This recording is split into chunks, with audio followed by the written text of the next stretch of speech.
Greetings, students. Mr. Little here, and today we're going to take a look at an image-based SAQ that might go along with some of the material from Chapter 23.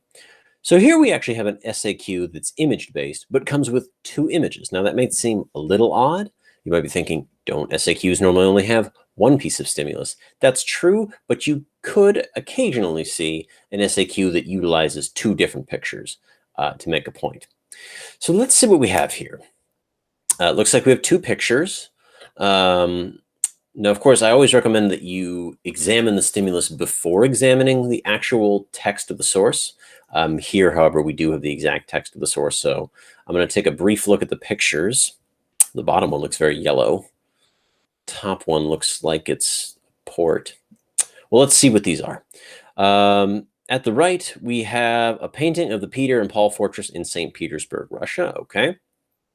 I could see why it's St. Petersburg, right? Using what we know about the Russian Empire at this time, we know Peter the Great moved the capital to St. Petersburg, so it makes sense that there'd be a fortress in a capital city.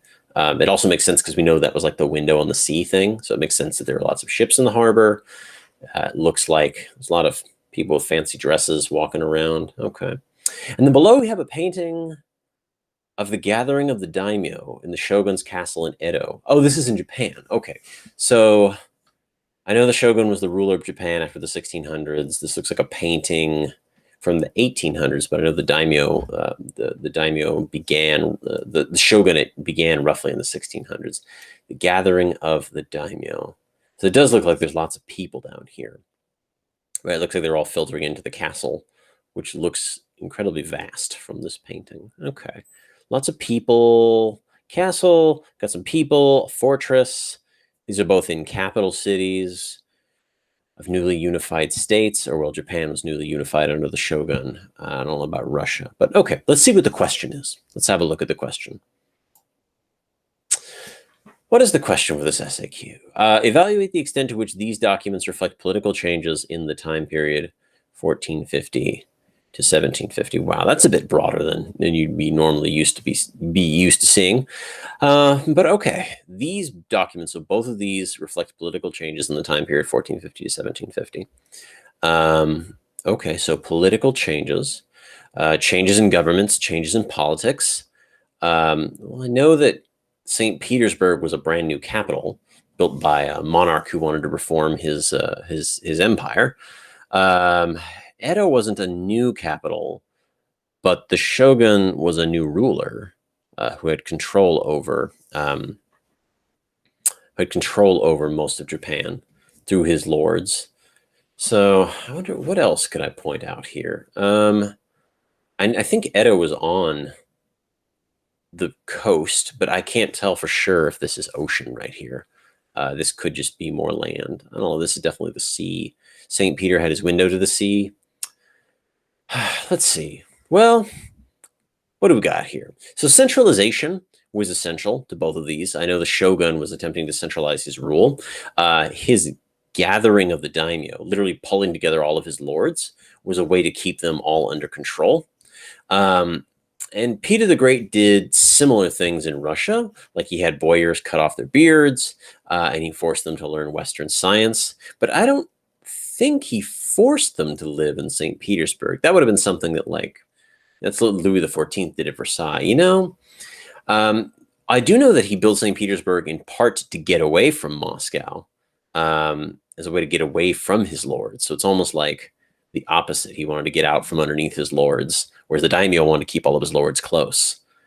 But even then, both of those were designed for controlling or having greater control. I know that Peter the Great built his fortress and built St. Petersburg because he wanted Russia to be more connected to the Western world, whereas the shogun would later become famous for closing off Japan. There's a lot of, but I don't know if that's exactly depicted here in these particular images. I feel like it's very clear in the Russian one, but it's not so clear in the Japanese ones. I think the best way to approach this SAQ with these two pictures would probably be to go with this control of the nobles of the local lords angle to answer that question. It's important to remember that a lot of these new monarchs, both in Europe as well as in Asia, they wanted to control their lords so that they could have more effective power over their states. By removing their lords from their lands or their traditional sources of power, monarchs or shoguns or czars would have more control over their lords than they would have otherwise had, because lords could potentially raise armies that could challenge the power of the central monarch. So let's see how we could answer this. We should always start by rephrasing the time period. So in the time period 1450 to 1750, political power was increasingly centralized in new imperial capitals. St. Petersburg was used by Peter I to influence his boyars, and that is by getting away from them. And Edo Castle was used by the shogun to keep track of his daimyo. In both of these cases, rulers used physical proximity and removing nobles from their lands as a source of power and as a measure of control over lords who were previously independent.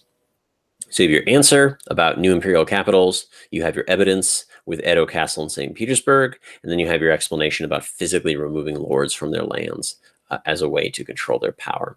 And notice that, chapter 23 is all about Europe, but we've made a connection outside of Europe here by talking about the shogun in Japan. So always be aware that really good questions are going to cut across geography, or they may cut across time. So always keep that in mind. I hope this helped you a little bit, and feel free to reach out to me with any questions. This is Mr. Little, and thank you for watching.